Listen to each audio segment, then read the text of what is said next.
अगर घर में, परिवार में, मोहल्ले में, समाज में, गांव में, प्रदेश में और देश में अगर हम सुख, शांति, अमन, चैन चाहते हैं, एक आदर्श और श्रेष्ठ जीवन की परिकल्पना करते हैं, तो हमें आज उन विषयों पर चर्चा करना अति आवश्यक है जिससे हमारा देश, हमारा परिवार, हमारा समाज विखंडित हो रहा है, विनाश की ओर जा रहा है। इसलिए हमें उन बिंदुओं को समझना होगा, जानना होगा, देखना होगा, परखना होगा और हमें उचित निर्णय लेकर के अपने परिवार के लिए, अपने गांव के लिए, अपने क्षेत्र के लिए, अपने प्रदेश के लिए और अपने देश के लिए ऐसा कार्य करना है जिससे सभी के जीवन में सुख, शांति, अमन, चैन हो। सर्वे भवन्तु सुखिनः, सर्वे सन्तु निरामया। ऐसी भावना, ऐसी सोच लेकर के इस कदम को आगे बढ़ाना है। अगर लोगों के जीवन में, घर परिवार में सुख, शांति और एक आनंद का प्रवाह लाना है तो प्रत्येक घर में व्यसन से मुक्त होना जरूरी है। नशा, बीड़ी, सिगरेट, तंबाकू, शराब और अन्य जो मादक पदार्थ हैं उनसे मुक्त होना जरूरी है। किसी भी प्रकार का नशीला पदार्थ हो, चाहे वह गोली हो, दवाई हो या किसी प्रकार से ड्रग्स हो, या जो व्यक्ति के सोचने, समझने और कार्य करने की क्षमता को नष्ट करता हो, ऐसा कोई भी मादक पदार्थ हमारे जीवन में है तो उसको पूर्ण रूप से त्याग करना जरूरी है। इससे मुक्ति जरूरी है, तभी उस व्यक्ति का, उस घर परिवार का, उस समाज का, उस देश का कल्याण हो सकता है। दूसरा है आर्थिक सक्षमता। प्रत्येक घर को, प्रत्येक व्यक्ति को आर्थिक रूप से सक्षम और संपन्न बनाना जरूरी है। जो समाज, जो परिवार, जो घर, जो व्यक्ति ऋण में दबा होगा, कर्ज लेकर के जी रहा होगा, उसका कल्याण हो ही नहीं सकता। वह निरंतर और निरंतर कर्ज में ही डूबा रहता है। इसलिए उसको ऐसे कार्य, ऐसे व्यवसाय, ऐसे जीवन जीने के तरीके अपनाने चाहिए जिससे उसको आर्थिक लाभ प्राप्त हो। मितव्ययी होना चाहिए, आय ज़्यादा होना चाहिए, खर्च कम होना चाहिए। पैसे बचाने की, धन संपत्ति बचाने की उसकी भावना होनी चाहिए ताकि आने वाला भविष्य, आने वाली पीढ़ी के लिए हम कुछ दे सकें, कुछ बना सकें और वो अपने जीवन में आगे की ओर बढ़ सके। अगर हम कुछ भी करके अगर धन संपत्ति बचा लेते हैं, पर अगर हमारा जीवन रोग से युक्त है, बीमारियों से ग्रस्त है समाज, घर परिवार, तो उसमें आप सुखी नहीं रह सकते। कितना भी धन संपत्ति हो, आप सुख चैन से नहीं जी सकते।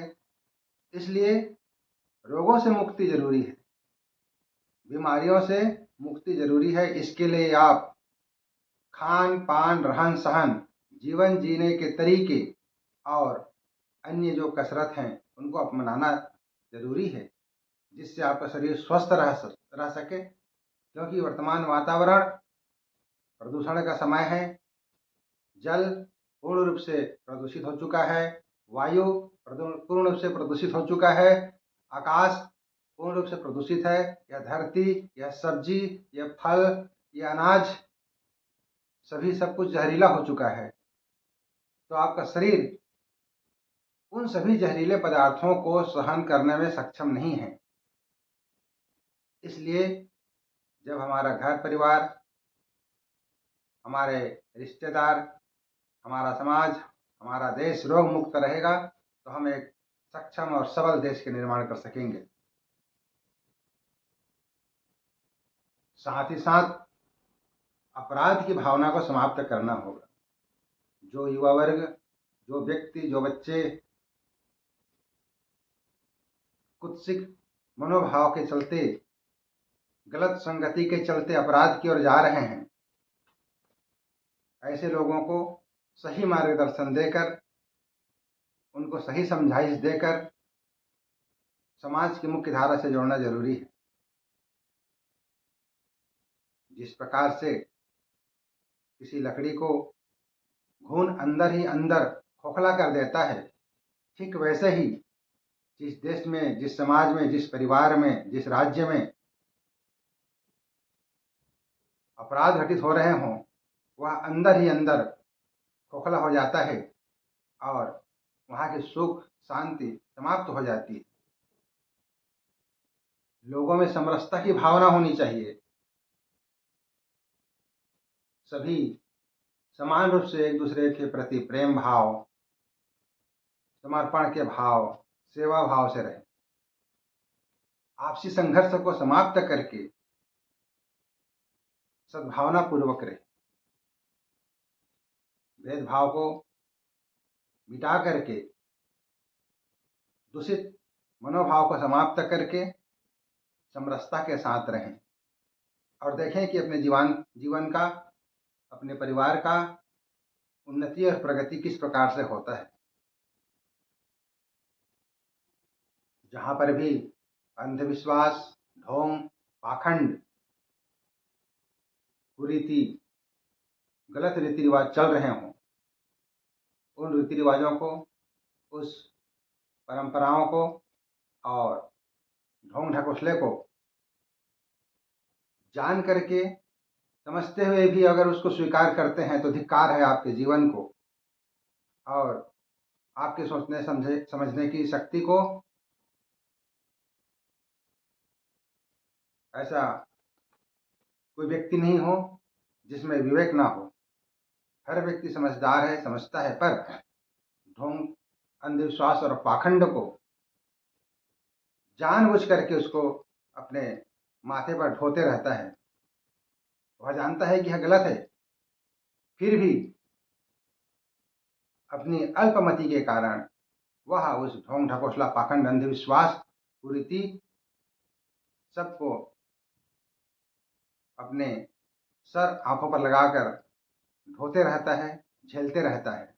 इसलिए अगर आप विवेकशील व्यक्ति हैं, विद्वान हैं, समझदार हैं, तो इस प्रकार के सामाजिक बुराइयों को समाप्त करना है, जिससे आपका घर परिवार, आपके बच्चे चेतनायुक्त हो सकें, समझदार हो सकें, ज्ञानवान हो सकें और हमारा समाज पाखंड मुक्त हो, अंधविश्वास से मुक्त हो।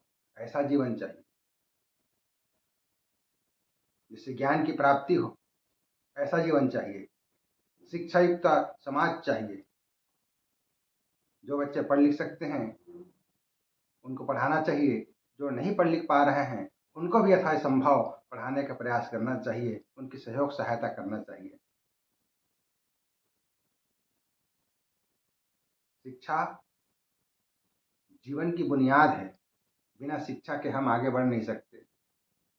परिवार, समाज, देश जितना शिक्षित होगा उतना हमारा समाज मजबूत होगा, आर्थिक संपन्नता आएगी, व्यवसाय बढ़ेंगे। इसलिए ज्ञान और शिक्षा से युक्त समाज की आवश्यकता है। जब ज्ञान और शिक्षा से युक्त समाज होगा तो साथ ही साथ देश के जो प्रभावशाली व्यक्तित्व हैं और जो शासन प्रशासन में बैठे हुए लोग हैं,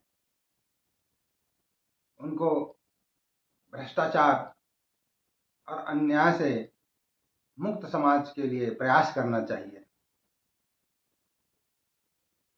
जो समाज, जो देश भ्रष्टाचार में लिप्त रहेगा, अन्याय में लिप्त रहेगा, तो वह समाज कभी भी कल्याण नहीं कर सकता, आगे नहीं बढ़ सकता, उसका पतन निश्चित है। इसलिए देश में न्याय संगत व्यवस्था होनी चाहिए। जो लोग अपने स्वार्थ के लिए चाटुकारिता करते हैं, चापलूसी करते हैं, दूसरे की झूठी खुशामद करते हैं, इससे देश बर्बाद होता है, परिवार बर्बाद होता है, समाज बर्बाद होता है। ऐसे लोगों को किनारे करना है और जो योग्य हैं, जो चेतनावान व्यक्ति हैं, उनको आगे लाना है। योग्य व्यक्तियों को नेतृत्व क्षमता देना है, उनके हाथ में पावर देनी है, जिससे समाज, हमारा देश आगे बढ़ सके, एक श्रेष्ठ निर्माण, एक आदर्श समाज के निर्माण हो सके।